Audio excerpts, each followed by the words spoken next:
Good afternoon. Happy Friday. We've made it to the end of the work week. I'm Dustin Grove. And I'm Felicia Lawrence. Thanks for joining us here at 13 News at 4. We will have more on those headlines, plus details on a driverless traffic jam. That's right. Take a look at all these Waymo cars stuck in one particular neighborhood. This is in Atlanta. That's right. No driver in these Waymo cars. Neighbors took matters into their own hands, only to make things worse. So coming up, Waymo's response to this mass confusion and major headache in Atlanta. And what in the world happened? I'd like to say humans would never, but I don't know if you could say that. I think we've been there before.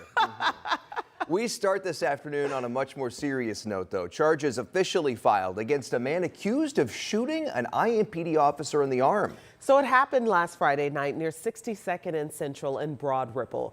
Our Ashton Hackman has been reading through the new court documents and shares what police believe led up to the gunfire. And those court documents allege that an argument over a group sexual encounter led to a fight and 911 call, bringing IMPD officers to this stretch of Washington Boulevard. A woman told police 24-year-old Victor Garcia Lopez and her landlord were hanging out Friday night. Court docs at one point say Garcia Lopez asked for sex. The woman said she asked the landlord to leave so she could talk to Garcia Lopez. And that's when he allegedly attacked them. The woman called police saying Garcia Lopez killed someone. When police showed up and tried to detain him, they say Garcia Lopez pulled a gun and shot an officer in the arm. Another officer shot back. They were both taken to the hospital. The officer shot was released from the hospital the day after the shooting. Garcia Lopez is now facing 10 felony charges, including 2 counts of attempted murder, burglary, criminal confinement, and 2 counts of intimidation. IMPD tells me that Garcia Lopez remains in the hospital. He is scheduled to have an initial hearing when he is released from the hospital. Right now, a hearing is scheduled for May 20th. In Broad Ripple, Ashton Hackman, 13 News.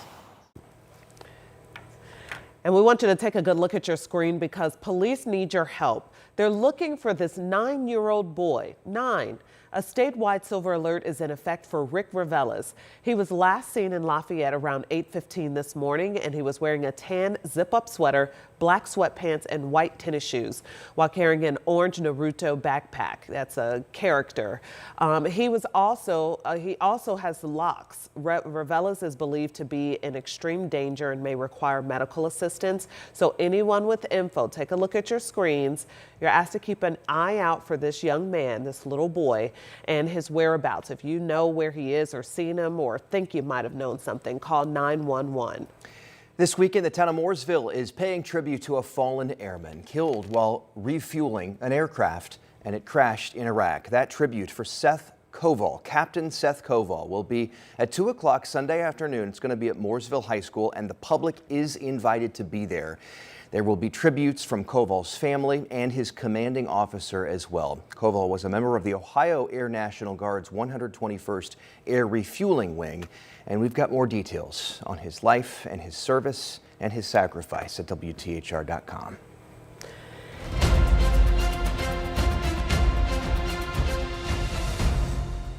And Indiana's nationally watched primary election may not be over yet. Far from it. Results were certified this afternoon, but we are already expecting at least one recount in a state Senate race that the President of the United States was even focused on. Our State House reporter Emily Long-Necker joins us now with what's going on and how this recount would work. Emily? Okay, folks, well, there are still a lot of moving pieces here. Incumbent State Senator Spencer Deary put out a statement this afternoon saying it was clear that the results from the election night were not going to change. Deary said it was time to move forward and promised to do everything to represent every community in his district. But with a single-digit lead, many expect Deary's challenger, Paula Copenhaver, to call for a recount.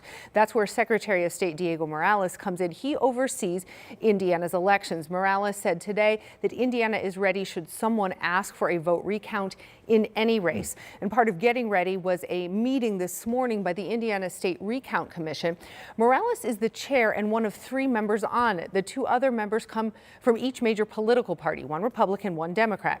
This morning, the commission met to certify guidelines for the recount process. If there is a vote recount, state police will first secure the ballots. The bipartisan State Board of Accounts will examine them. Any ballots that are challenged will go to the State Recount Commission to certify or discard. The commission has to look at that and say, yes, that's a good ballot, no, that's not a good ballot. And then all those tallies are recalculated, and at the end of the day, whoever has the most votes wins. It's time to say to no. Deary voted against redrawing Indiana's congressional districts mid-decade. His challenger, Paula Copenhaver, was backed by President Trump, who promised to support primary challengers to Republican senators like Deary, who voted against redistricting. And Morales says the commission will ensure publicly that every eligible vote is accurately counted. We'll talk about why there are calls, though, for Morales to step aside, coming up on 13 News at 5 later. Okay, it continues. Thanks for staying on top of it, Emily. You know it. All right. Now to the forecast. Angela, a rainy day. Is it going to be a rainy weekend? Not a rainy weekend, Okay. but there is rain in the weekend forecast. So we're going to look at it half glass full as we look ahead to our Friday. Yes, today started as expected with some rain, but also as expected, that rain has moved on. We're going to hear from Dom in a couple of minutes. We're going to rename him Don for the month of May. We're going to check in with Dom in just a minute. It's nice to hear that the cars are on the track this evening. As the rain has moved out as expected, we are drying out and we're warming up. Temperature of 64 in Indianapolis, 70 in Bloomington. We're up to 73 degrees in Bedford. It is Mystics at Fever tonight. That is a 7:30 tip. Temperatures, we still expect them to climb into the upper 60s and low 70s over the next couple of hours before the sun goes down.